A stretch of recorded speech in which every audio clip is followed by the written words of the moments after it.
Seorang sastrawan ternama Prancis bernama Antoine de Saint-Exupéry pernah menyatakan, "A goal without a plan is just a wish."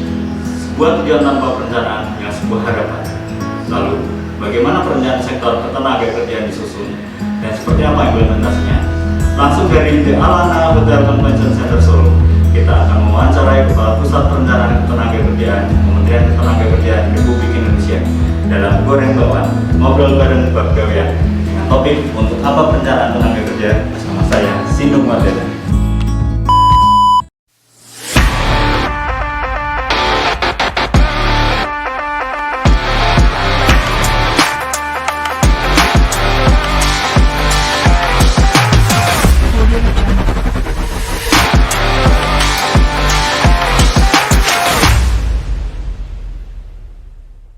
Assalamualaikum Bu Siti, selamat malam, selamat datang di Jawa Tengah. Ya, Pancanaker, beliau adalah Ibu Siti Kustiati SE MSI, Kepala Pusat Perencanaan Ketenagakerjaan Kementerian Ketenagakerjaan Republik Indonesia. Izin Ibu, malam ini kita ada di acara Goreng Bawang Ngobrol Bareng Bab Gawean, dan tema kali ini adalah untuk apa rencana tenaga kerja. Gitu. Monggo silakan duduk.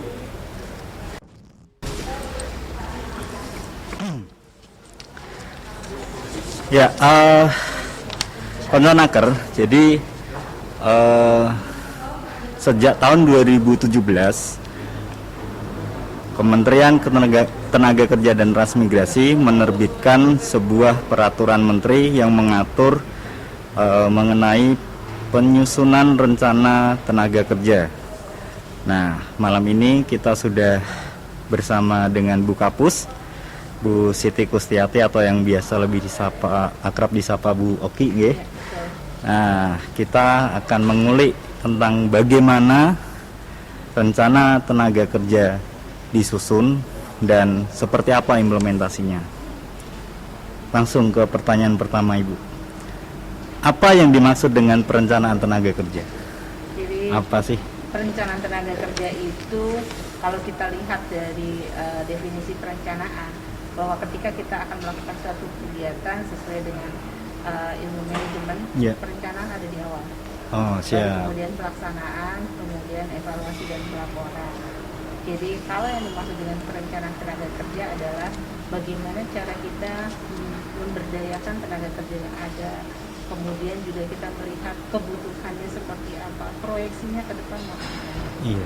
Jadi kalau kita mau bicara perencanaan tenaga kerja sebenarnya ada dua, Mas. Perencanaan tenaga kerja makro sama perencanaan tenaga kerja mikro. Oke, bedanya apa tuh, Bu? Oh, bedanya. Bedanya. Kalau setahu saya kan makro tuh yang gede-gede, Ya, mikro betul. tuh yang kecil-kecil makro gitu. Itu termasuknya yang besar. Jadi lingkupnya lebih kepada sifatnya kedaerahan. Kita punya rencana tenaga kerja nasional, di mana ketika kita menyusun rencana tenaga kerja nasional, kita melibatkan seluruh kementerian lembaga. Kemudian ada lagi rencana tenaga kerja daerah yang disusun oleh provinsi maupun kabupaten kota. Bedanya dengan mikro adalah kalau perencanaan mikro itu disusun oleh perusahaan. Oh gitu. Jadi ketika perusahaan kira-kira tahun ke depan, 5 tahun ke depan, apakah bisnisnya masih dalam proyek yang sama, masih pada tataran yang sama, atau juga ada inovasi teknologi, itu kan juga membutuhkan tenaga kerja baru dengan jabatan-jabatan baru. Berarti sederhananya kalau makro itu basisnya pendekatannya berbasis kewilayahan. Kalau mikro itu basisnya lebih ke institusional mungkin ya, Bu ya? Bukan. Jadi bukan lebih juga kepada perusahaan. Dia lebih skupnya lebih kecil karena tidak memperhitungkan, kalau yang di makro itu memperhitungkan tingkat pengangguran terbuka, persediaan tenaga kerjanya seperti apa, terus bagaimana kebutuhan tenaga kerja yang dibutuhkan dalam menjalankan aktivitas ekonomi. Berarti lebih ke ini ya, Bu, bisnis proses di perusahaan tersebut ya, Bu ya. Khususnya untuk aspek ketenaga kerjaan. Selanjutnya, Bu. Di dalamnya ada apa saja, Bu? Perencanaan tenaga kerja atau rencana tenaga kerja baik makro maupun mikro itu mencakup apa saja sih, Bu? Di dalamnya ada persediaan tenaga kerja, Oke. Bedanya kalau misalnya yang makro kita lihat persediaan tenaga kerja secara luas nih. Dalam Oke. arti kata kita melihat data dari BPS. Oke. Berapa sih persediaan tenaga kerja? Sementara kalau di mikro lebih kepada persediaan tenaga kerja yang ada di perusahaan itu. Terus Oke. kemudian bagaimana dengan aktivitas kebutuhan tenaga kerjanya yang dibutuhkan ketika dia menjalankan aktivitas ekonomi, itu sama di makro atau di mikro sama. Kemudian terkait dengan orang-orang atau tenaga kerja yang tidak terlibat, tidak didaya gunakan dalam aktivitas ekonomi. Kalau di makro, ini tenaga kerja yang seperti ini mau diapain sih? Oh. Kemudian Oke. di dalam makro itu kita ada kebijakan. Kebijakan dari pemerintah daerah bagaimana memberdayakan tenaga kerja yang tidak terpakai dalam aktivitas ekonomi. Artinya secara tidak langsung ada tenaga kerja yang memang menjadi yang seharusnya menjadi penganggur, bukan yang seharusnya yang menjadi penganggur karena tidak terlibat dalam aktivitas ekonomi. Bagaimana kebijakan dari pemerintah daerahnya? Apakah mereka mau dibiarin jadi penganggur saja? Iya, atau strateginya seperti apa begitu ya, Bu? Oke. Nah, di sini diperlukan kolaborasi bersama, Mas. Oke, siap, Jadi Ibu. ketika kita bicara masalah tenaga kerja, tidak hanya menjadi tanggung jawab dari Kementerian Ketenagakerjaan atau Dinas Tenaga Kerja, tapi merupakan kolaborasi bersama. Stakeholdersnya banyak ya, Bu, Iya, ya. stakeholdersnya banyak. Karena satu, ketika kita bicara perluasan kesempatan kerja, orang mau bekerja harus ada lowongan pekerjaan. Kita kan melibatkan industri. Iya, betul. Bagaimana industri bisa memberikan informasi kepada masyarakat luas, bagaimana industri bisa memberikan lowongan pekerjaan. Informasi itu yang akan nanti bisa diisi. Oke.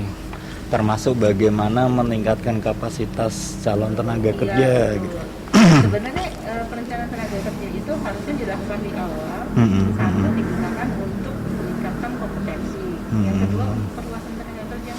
Oke, kalau perencanaan tenaga kerja itu di awal, kalau di akhir biasanya penyesalan, Bu.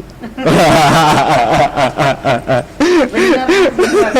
Menyesal banget gitu ya. Kenapa tidak Curcol. Betul. Program-program yang Iya, betul, Ibu. Lalu kemudian sebenarnya siapa sih, Bu, yang mendapatkan atau memperoleh mandataris untuk menyusun rencana tenaga kerja? kalau untuk tatarannya dinas itu Dinas Tenaga Kerja Provinsi, pemerintah daerah ya, Iya. itu untuk Dinas Tenaga Kerja Provinsi Kabupaten maupun kota. Oke. Tapi ada catatannya, Iya, Bu. nggak bisa nyusun sendiri. Oke, harus siapa saja nih, Bu, yang melibatkan? OPD. Oh, iya, Jadi iya, iya. contohnya ketika kita bicara persediaan, tentu Dinas Pendidikan ikut bermain di situ datanya. BPS juga tidak boleh dilupakan. Bapeda juga tidak boleh dilupakan. Termasuk biasanya Perindak juga masuk ya, Bu, ya. UKM. KM, betul, Bu. Karena biasanya ketika kita menyusun rencana tenaga kerja, di sini nanti masing-masing OPD itu akan memberikan kebijakan di masing-masing sektornya seperti apa. Oh, siap. Kemudian nanti kita kolaborasikan, itu salah satu caranya untuk mengurangi tingkat pengangguran. Misalnya di dalam rencana tenaga kerja kita proyeksikan tingkat pengangguran terbukanya di bawah 5%. Untuk mencapai target tersebut, maka harus ada kolaborasi dari semua OPD. Bagaimana caranya supaya tingkat pengangguran kurang dari 5%. Iya, jadi bergerak bersama begitu ya, Bu, ya. Iya. Bersama kita bisa. Siap, Bu. Kalau sendiri kita hancur. Siap, Bu. Sama kayak kalau di Jateng tuh semboyannya Jateng Gayeng, Bu. Iya. Lalu kalau mikro sendiri, Bu, kalau mikro sendiri itu sebenarnya kalau kita berbicara mengenai tenaga kerja kan mesti mindset kita larinya ke Human Resource Department. Apakah kemudian untuk perencanaan tenaga kerja mikro itu memang hanya melibatkan Human Resource Department atau ada juga nih stakeholder lain di internal perusahaan tersebut, Bu? Jadi gini, ketika kita bicara perencanaan yang ada di perusahaan itu harus melibatkan semua stakeholder yang ada di dalam perusahaan tersebut. Tidak hanya HRD-nya saja, tapi juga divisi-divisinya semuanya ikut terlibat. Karena kalau kita bicara dari HRD-nya saja, mungkin yang di bagian produksi kita tidak pernah tahu perkembangannya seperti apa, Oke. sehingga perlu melibatkan dari divisi-divisi yang Oke. lainnya. Terus kemudian jangan salah Mas, di Iya, sini Bu. tugas penting dari Dinas Tenaga Kerja. Oke. Teman-teman Dinas Tenaga Kerja itu harus mendampingi perusahaan ketika menyusun Rencana tenaga kerja. Pro. Oke. Makanya kami dari Pusat Pelatihan Ketenaga Kerjaan berusaha memfasilitasi teman-teman dari dinas daerah Oke. untuk mengikuti bimbingan teknis penyusunan rencana tenaga kerja perusahaan. Oke. Supaya Itu mereka bisa punya kemampuan untuk mendampingi Perusahaan, perusahaan-perusahaan oke. yang ada di wilayah kerja masing-masing. skema untuk penyelenggaraan BIMTEK itu sendiri kalau dari Kementerian Ketenagakerjaan seperti apa, Bu? Skemanya, Iya. maksudnya dilihat dari kalau kami ini melakukannya step by step. Oh, step by step. Artinya tidak kita mendatangi satu-satu Oh, kabupaten oke. kota, tidak, tapi kita mengumpulkan beberapa kabupaten kota dalam suatu forum, kemudian kita bimbingkan, kita beri pemahaman tentang bagaimana cara menyusun rencana tenaga kerja perusahaan. Terus kalau di dalam satu provinsi ternyata kabupaten kotanya sedikit, kita bisa gabung beberapa provinsi. Ini oke. untuk efisiensi, Siap. sehingga tidak perlu terlampau banyak kita harus menghadiri di beberapa lokasi, tapi cukup dengan katakanlah 3-4 lokasi, tapi kita sudah mencakup 4-5 provinsi. Oke, note Bu Oki. Nah, Konconaker, jadi sekilas tentang apa itu rencana tenaga kerja sudah kita dapatkan nih gambaran-gambarannya. Tapi ada satu kata kunci dari Bu Oki di awal yang menurut saya menarik, bahwa perencanaan itu seharusnya dilakukan atau disusun di awal. Nah, sebenarnya idealnya tuh waktunya kapan sih, Bu? Awal itu karena gini, kita kan banyak perusahaan yang sudah berjalan, kemudian baru paham nih mungkin bahwa oke, saya harus menyusun rencana tenaga kerja. Nah, kalau sudah seperti itu situasinya, itu idealnya seperti apa, Bu? Idealnya kita Strategi. bicara makro atau mikro dulu nih. Kalau kita bicara makro, yang tadi saya sampaikan, idealnya di awal itu yang makro. Di awal berarti awal tahun anggaran Bukan. atau awal RPJMD atau Iya, seperti apa? betul. Awal Jadi RPJMD ya, sebelum Bu. RPJMD malah. Oke. Nah, seharusnya idealnya. Jadi ketika misalnya ada bergantian kepala daerah, itu kita sudah menyiapkan dulu Oke. rencana kebutuhan tenaga kerja. Kemudian nanti visi dan misi dari kepala daerah yang baru Ya. itu bisa kita masukkan di dalam rencana tenaga kerja daerah. Oke. Nah, dari situ kemudian kita bisa menguraikan kebijakannya seperti apa. Nah, kenapa saya bilang itu harus di awal? Dari dasar rencana kebutuhan tenaga kerja ini, ketika kita menyusun RPJMD, kita Iya. akan melihat target kita Target, ke depan betul. pembangunan TPT-nya berapa persen sih, gitu.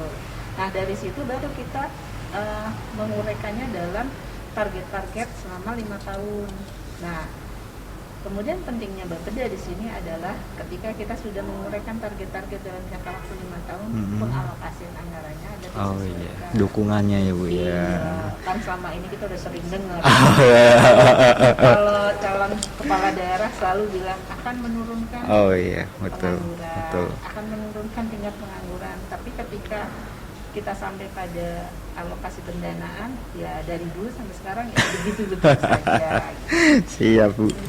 Lalu kemudian ketika sebuah rencana tenaga kerja sudah disusun, kemudian coba diimplementasikan, apakah ada mekanisme tertentu untuk memastikan bahwa rencana yang disusun itu dapat berjalan sesuai dengan apa yang telah ditetapkan, Bu? Ada mekanismenya melalui evaluasi. Oh, itu bagaimana, Bu, gambarannya Jadi tuh, Bu? kan begini, kalau kita lihat sekarang dengan adanya Permendagri 90, Oke. itu kan sudah ada bahwa setiap indikator kinerja kegiatan di kabupaten kota, itu di situ ada salah satu indikatornya adalah jumlah program yang dilaksanakan sesuai dengan program dan program yang ada dalam RPKD. Oke. Jadi dari situ kita mulai melihat evaluasinya. Ada satu contoh yang bagus. Jadi ketika kami mendampingi daerah untuk menyusun rencana tenaga kerja salah satu provinsi, sekdanya, sekretaris daerahnya antusias sekali dan menyatakan bahwa kalau bisa nanti semua OPD akan membuat fakta integritas. Oke. Bahwa mereka akan mengimplementasikan apa yang sudah tercantum dalam RPKD. RPKD, oke, siap. Dengan Jadi begitu kan mau mengikat tidak ya, mau, Bu, ya, iya, mengikat ya, oke. gitu. Karena satu yang terjadi di sini adalah yang namanya koordinasi gampang untuk diucapkan tapi sulit untuk susah diimplementasikan. dilaksanakan. Betul. Jadi dengan cara seperti itu maka mereka akan komit apa yang sudah ada di dalam RPKD, baik itu menyangkut kebijakan, terus kemudian program-program yang ada akan dilaksanakan. Kalau ini dilaksanakan semua oleh OPD berkolaborasi bersama, saya yakin Oke. ini akan menjadi salah satu langkah yang tepat, baik dari sisi misalnya peningkatan kompetensi tenaga kerjanya maupun dari sisi perluasan dan kesempatan kerja. Karena di situ kan kementerian misalnya dinas perindustriannya punya kebijakan. Contoh salah satunya adalah misalnya adanya pembangunan kawasan-kawasan industri di beberapa daerah. Cuma sayangnya yang saya lihat itu banyak sekali ketika dibangun kawasan-kawasan justru penduduk lokalnya tidak bisa menikmati, artinya tidak mendapatkan peluang di situ. Nah ini kan harusnya menjadi ketika daerah tersebut menyusun dengan adanya kawasan industri, maka dia akan bisa melihat kira-kira tenaga kerja lokalnya mau dididik seperti apa supaya bisa mengisi peluang kesempatan kerja yang ada di kawasan industri tersebut. Iya, artinya kita juga berbicara mengenai impact ya, Bu, ya. Betul. Nah, selanjutnya, Bu, agak teknis nih, Bu. Cara menyusun rencana tenaga kerja itu sistematikanya seperti apa, Bu? Cara menyusun tenaga kerja sistematikanya kita lihat dari data, balik lagi ke data. Yang seperti saya sampaikan tadi, data persediaan harus ada. Kalau menyusun rencana tenaga kerja makro, itu kita ngambil data dari BPS. Jadi kita akan melakukan proyeksi berdasarkan tren data yang ada. Kalau yang dari mikronya tergantung dari kebutuhan dari industri seperti apa, apakah dia mau dikembangkan atau tidak. Sebenarnya kalau yang ideal sih, kalau kita bicara rencana kebutuhan tenaga kerja, harusnya kita dapat data real. Makan tahu sendiri, mencari data tentang misalnya di misalnya provinsi Jawa Tengah ini berapa perusahaan sih yang sudah menyampaikan lowongan pekerjaan. Kan sulit sekali, seperti mencari jarum di tubuh jerami. Walaupun kita sudah menyampaikan bahwa ini penting loh, penting loh. Dicari sulit, begitu ketemu kadang nggak. Nah itu dia. PR, Bu. PR banget, Bu. Di perencanaan tenaga kerja itu luar biasa, karena kita juga harus memetakan misalnya future job. Dimana itu juga harusnya sudah bisa di-cover di dalam rencana tenaga kerja. Namun sayangnya kan tidak semua perusahaan bisa terbuka menyampaikan. Mereka mungkin ada sedikit ketakutan. Ada sentimen-sentimen tertentu. Sama ada satu lagi, manfaat apa sih yang perusahaan dapat dengan menyusun rencana tenaga kerja? Kalau saya menyampaikan bahwa ketika perusahaan menyusun tenaga kerja itu membantu pemerintah sebenarnya. Karena apa? Ketika mereka menyusun rencana tenaga kerja dengan baik, kita juga bisa menyiapkan SDM kompeten yang sesuai dengan kebutuhan. Sehingga ketika perusahaan membutuhkan, dia sudah mendapatkan tenaga kerja yang siap pakai. Artinya dia tidak perlu mengeluarkan training cost. Artinya sudah siap semuanya, ready to use ya, Bu, ya, sesuai dengan kayak baju perencanaan. Hati ya, Bu, yang nggak ready, Bu. Nah, ini ada Konsernaker, ini ada satu poin yang cukup sensitif yang tadi sempat disinggung oleh Bu Oki, anggaran, Bu. penganggaran untuk penyusunan RTK itu bersumber dari mana? Oke, kalau penganggaran, kalau dulu kami bisa membantu. Oke. Kalau sekarang sebaiknya dialokasikan di masing-masing daerah. Itu termasuk di masing-masing perusahaan ya Bu ya, berarti ya. Masing-masing perusahaan. Tapi biasanya ketika ada konsultasi itu biasanya tidak perlu membayar. Oke. Karena namanya kita instansi pemerintah Siap. akan memberikan pelayanan kepada masyarakat, sehingga itu tidak perlu ada bayarannya. Oke.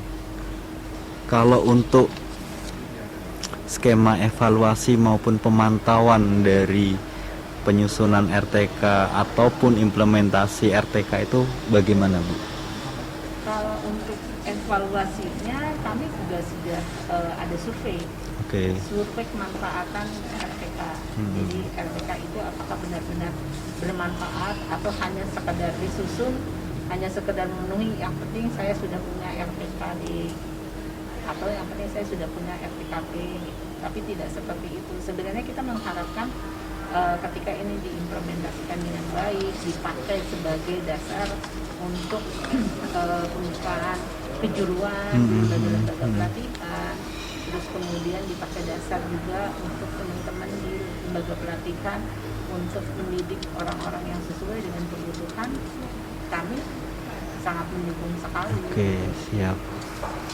Oke, jadi evaluasinya dari berbagai cara kami juga dilakukan, terus kemudian dari Kementerian Dalam Negeri juga mereka meminta laporan kan. jadi multi layer sih Bu ya. Iya. Oke. Nah, ini juga salah satu isu kontemporer nih Bu. Dan saya yakin konco-konco naker juga terbersit pertanyaan yang kurang lebih sama. Sejak tahun 2020 dunia dihantam pandemi Covid. Kemudian pandemi sudah mulai mereda, muncul lagi konflik antar negara. Yang kemudian imbasnya banyak para pakar yang memprediksi akan terjadi resesi ekonomi, di mana hal itu akan sangat berdampak terhadap kondisi ketenaga kerjaan kita. Menurut Ibu, seberapa jauh peran rencana tenaga kerja untuk bisa menghadapi situasi darurat semacam itu? Satu, peran rencana tenaga kerja untuk menghadapi situasi saat ini, ya satu, kita tahu bahwa dengan adanya resesi kemungkinan akan terjadi PHK. Nah, karena terjadinya PHK, maka ini merupakan salah satu catatan ada tenaga kerja yang tidak digunakan dalam aktivitas ekonomi. Oke. Nah, kenapa rencana tenaga kerja itu penting? Rencana tenaga kerja itu bisa dijadikan salah satu referensi untuk pengambilan kebijakan pemerintah. Apakah pemerintah misalnya mau menggiatkan tenaga kerja yang tidak terpakai dalam aktivitas ekonomi ini menjadi wirausaha baru, itu kan bisa dilakukan. Okay. Karena kalau kita tahu, kalau kita sudah bicara resesi, industri pasti akan bertumbuh. Siap. Domino efek ya Bu ya? Iya, domino efeknya terlalu luas gitu. Nah, salah satu caranya kalau perusahaan sudah begitu, bagaimana caranya kita meningkatkan wirausaha. Kita tahu kemarin pada saat masa pandemi yang paling berjaya adalah usaha makanan. Iya. Yang tidak perlu membuka restoran, tapi dia online ya? Online. Itu berkembang sangat besar sekali gitu. Jadi kita bisa melihat mana sisi-sisi mana yang bisa berkembang dan bertumbuh dan mana yang akan mati. Makanya ketika kita menyusun rencana tenaga kerja, kita juga memprediksi misalnya kebutuhan tenaga kerja, jabatan-jabatan mana saja yang bertumbuh, jabatan-jabatan mana saja yang sudah tidak bisa ditumbuh. Termasuk mungkin prediksi teknologi informasi yang berkembang akan seperti apa di dalamnya. Masuk teknologi industri. Betul. Terus kemudian ada nanti ke depan akan ada climate change. Nah, di mana nanti penggunaan karbon akan sangat dibatasi. Mungkin nanti bisa jadi muncul pekerjaan baru untuk menghitung karbon. Untuk menghitung karbon, kan? ya. Jadi kita akan melihat misalnya Mas dari berpindah dari rumah ke kantor kira-kira butuh berapa karbon, itu nanti akan ada jabatan-jabatan Menghasilkan berapa karbon. Iya. Jadi Jangan-jangan keluar leasing karbon juga Bu nanti. pasti begitu. Terus kemudian bagaimana dengan mobil listrik segala Oke. macam. Yang Sudah kita prediksi sih. yang belakangan sudah masuk ke Indonesia ada yang ngeklaim paling murah di harga sekitar 200-300 juta. Wow, sepertinya dunia mulai berubah. Oke, terima kasih Ibu Siti Kustiati, SE MSI, Kepala Pusat Perencanaan Ketenagakerjaan Kementerian Ketenagakerjaan Republik Indonesia, atas waktu dan insight yang dibagikan kepada konco-konco naker semuanya. Semoga dapat menambah wawasan dan juga memperkuat sinergi kita semua Bu untuk mewujudkan tata kelola bidang ketenagakerjaan yang lebih baik. Jangan lupa untuk konco-konco naker, jika ingin mengakses informasi pasar kerja terbaru dapat dilihat pada situs www.bursakerja.jatengprof.go.id atau di careerhub.kemenaker.go.id ya Bu. Oke, jajan bakwan bareng Tika, Bali mlaku pinggir tanggul, bareng-bareng gawe RTK kanggo mangun naker unggul. Saya Sindung Wardana, sampai bertemu lagi di episode goreng bakwan selanjutnya. Tetap sehat, tetap semangat, tetap positif dan tetap produktif. Wassalamualaikum warahmatullahi wabarakatuh. Matur nuwun Bu Siti. Sampai bertemu kembali.